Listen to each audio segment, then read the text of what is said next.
Good morning. Hope you're all doing well. Hope your trucks are treating you good. That's what I'm looking at. It stormed last night, and then the weather is supposed to start. Temperatures are supposed to start dropping everywhere. I know some places are already having some bad weather, but it's Friday morning, and I'm trying to decide what I'm gonna do. There's nothing on the board right now that's looking any good. No good rates, and this is that time of year. And it's funny, every year,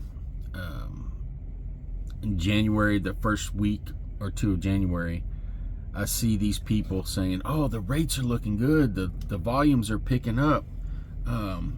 Is it turning around?"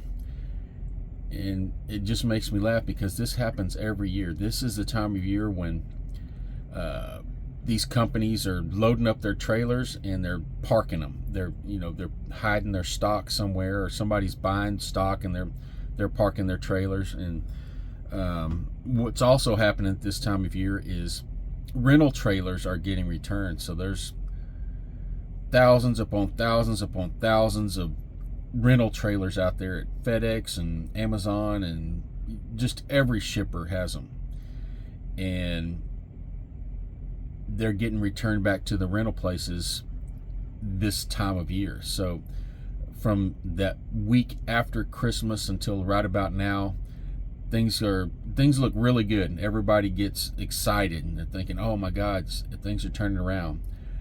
But usually right around the week and a half or second week in January, things drop off a cliff.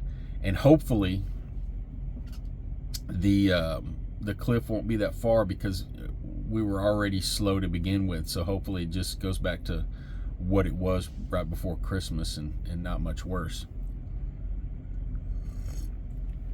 But I'm sitting here at a little TA in Louisiana. It is the 12th of January, and so I left the house Tuesday morning last week, and I was supposed to do a little run going to Houston that should have been done at noon. I was going to pick up another load, and that just didn't work out, and I ended up that little run took me all day. So at 4 o'clock I was sitting in Houston. It just got empty. There wasn't many loads, and I started making calls and sending emails. And I think I mentioned in my last video that I sent an email on a load going to El Paso. And it's just an example of what these brokers, will do to try to get you to take a load. I sent them an email, and they were offering this load for going to El Paso, I think for, I can't remember what it was, $1,200, which is under $2 a mile. And it was a frac tank on top of that. So I just got it in my mind, hey, I'm just going to book a couple of long loads and get off these load boards for a few days. Well, his response was, when I sent him the rate that I wanted, his response was, "I've already booked 4 of these loads for that rate, so can't do it." Okay, congratulations. But the next morning, I get an email from the guy, and he upped his rate by a pretty good amount.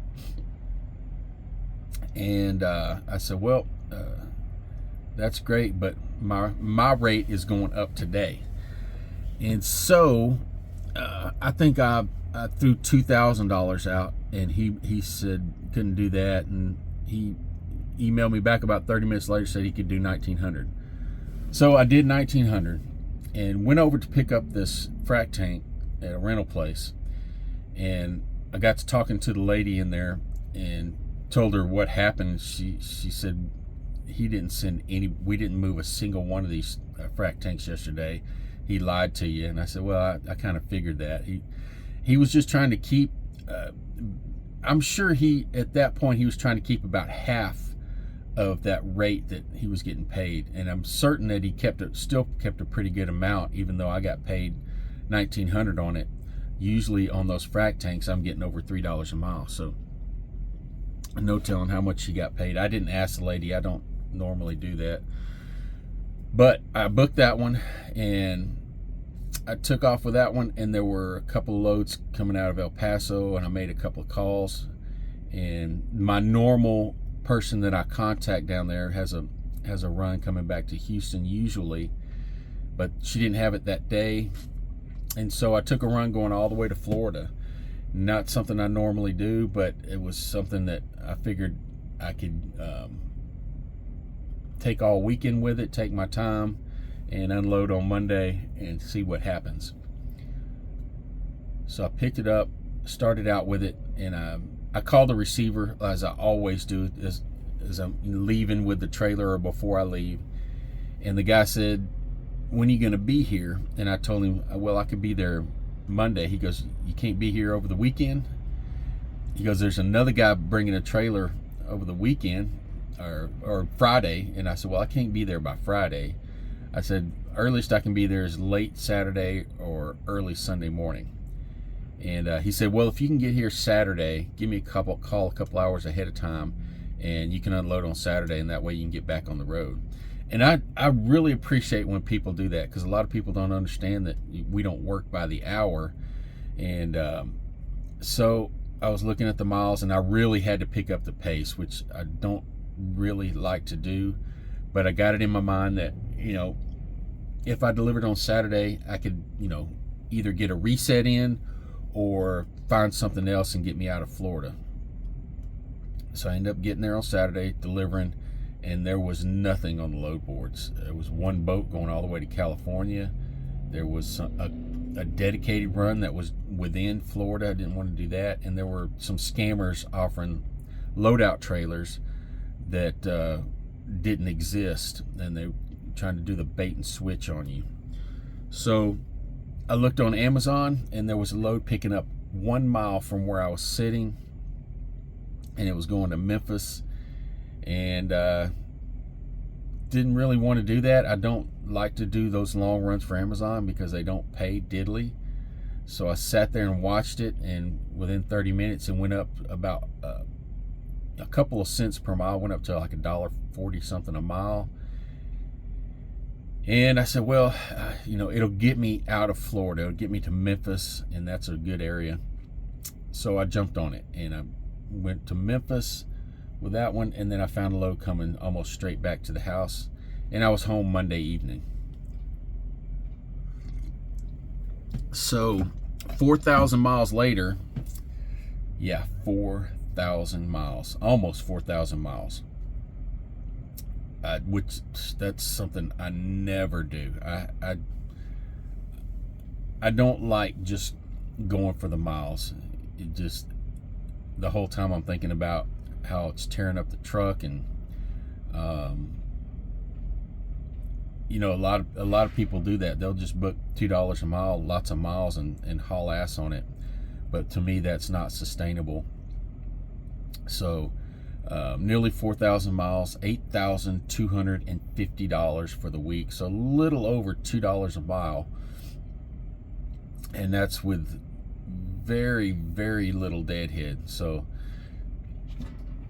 I think the happiness factor on that one is probably around $120, $130 an hour, which is not horrible, but that's just something I don't like doing, running all those miles. It's just counterproductive to me. And I spent about $1,800 on fuel. I found some, I was looking for the best discounts all the way. Normally I just stop at a TA, and they usually have some of the better discounts for the card I use, but AM Best is probably my best discount for my card. So I got some good, I got the cheapest fuel I could get, and it came out to be about $1,800. So not a terrible week, but that running all those miles really wears you out. And to be, if people were really honest about it, it didn't really take me, it took me 7 days, but that's not the big picture. I would have, if I wanted to take another load, I would have had to have done a reset. So you might as well say 8 full days for that amount of money. just not what not my normal routine, but it worked out this time. And then took a couple of days off, and then yesterday I picked up a load near the house, going a couple of 100 miles, and it paid $900, and that's because they needed it there ASAP. And again, picked it up and got it there, and ended up waiting a little over 2 hours for somebody to show up, and so I could park the trailer. So and then the guy said, yeah, we just need this trailer. It was a generator. The guy said, we just need to park it here just in case the power goes out and we need to use it. Okay. So it didn't really need to be there ASAP, but that's okay. I also got another call. I get calls from JB Hunt and other people often, but JB Hunt's the funnier one, because they've got a couple of guys that are really trying hard to make some money. And so I get a call from JB Hunt about once a week. And this last call was, well, usually it's for dedicated runs. They kind of send out this group email saying, we got this run going here, anybody interested? And I always say yes, and just to see what the terms are. So several weeks ago they were offering a dedicated run right near my house. Would have been awesome, but they wanted to pay $1.15 a mile, and that's with live loading. And I said, no thank you, but call me back on the next offer. And then a couple of times they called me on these dedicated Walmart runs, which wouldn't be too bad, but they cannot tell you whether or not you'd be picking up or driving at night. I don't like to drive at night, so I had to pass on those. And then last week the guy calls me and says, okay, I've got the run for you. This is called our JB Hunt Power Program or something, where we make it easy for you. You just go pick up an empty trailer, and then you do runs specifically for us, and we'll pay you 70% of the line haul. And I said, well, what's 70%? He couldn't tell me. He goes, well, it just depends on, I said, well, what's the average? You got guys doing this. Can't you tell me an average of what they're making? And there was no way I was going to take it, but I just kind of wanted to see what information he would give me. But yeah, I had to pass on that one too. And I do still see YouTube videos of guys that do, Amazon specifically and JB Hunt specifically, and I just have to shake my head, because it just it's a recipe for going out of business pretty quick with the rates they offer, and the amount of time, because they haul heavy and cheap, and you usually spend a lot of time live loading and live unloading. But I don't know, I have all kinds of different load boards on my phone: JB Hunt, Schneider, Swift, XPO, TQL, CH Robinson, all of them. And I check them all the time. Just, you never know what might drop on the load board.